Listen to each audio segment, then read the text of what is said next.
Tomato rice చేస్తున్నాను. మా అమ్మ నాన్న తెల్లవారుజామునే పొలానికి వెళ్ళిపోయారు టమోటాలు కోయడానికి, పీన్స్గాయలు కోయడానికి. నేనైతే టమోటా రైస్ అయితే స్టార్ట్ చేశాను. మా అమ్మ నాన్న ఏం చెప్పేసి వెళ్ళారంటే, భవిష్యం జాగ్రత్తగా చూసుకోమ్మా, ఇంకా నా వేడిగిన ముట్టేస్తుంది, నువ్వు వంట చేయకపోతే కూడా పోనీ అని చెప్పారు.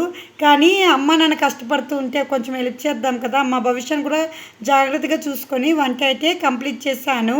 టమోటా రైస్ అయితే చేసుకొని పొలానికి అయితే వెళ్ళిపోయాను.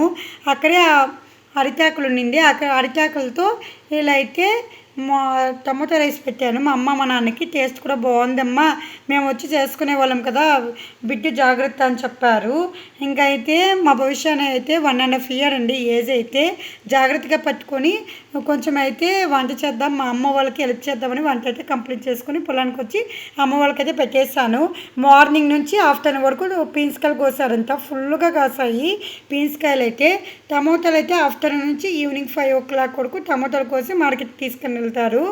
నాకైతే చాలా హ్యాపీగా ఉంది. ఒక రైతు బిడ్డగా సంతోషపడుతున్నాను. మా నాన్న ఒక రైతు, ఎంతోమందికి ఆకలి తీరుస్తారు కదా, ఆకలి తీర్చే వాళ్ళు ఎవరంటే ఫస్ట్ రైతే కదా. నాకైతే రైతు కడుపులో పుట్టిన దానికి మా నాన్న ఒక రైతు అని సంతోషపడుతున్నాను. మమ్మల్ని చిన్నప్పటి నుండి ఈరోజు ఈ స్థాయిలో నిలబెట్టారంటే మా నాన్నే కారణము. ఇక్కడైతే మా నాన్న అయితే టమోటాలు అయితే బాక్స్లోకి వేస్తున్నారు. నాకైతే మా భవిష్య అయితే చూడండి అల్లరి చేస్తుంది. పిల్లలు నాకు అంతే కదా. ప్రతి రైతుకి జై జవాన్ జై కిసాన్. అందరూ లైక్ చేయండి నెక్స్ట్ వీడియో కోసం.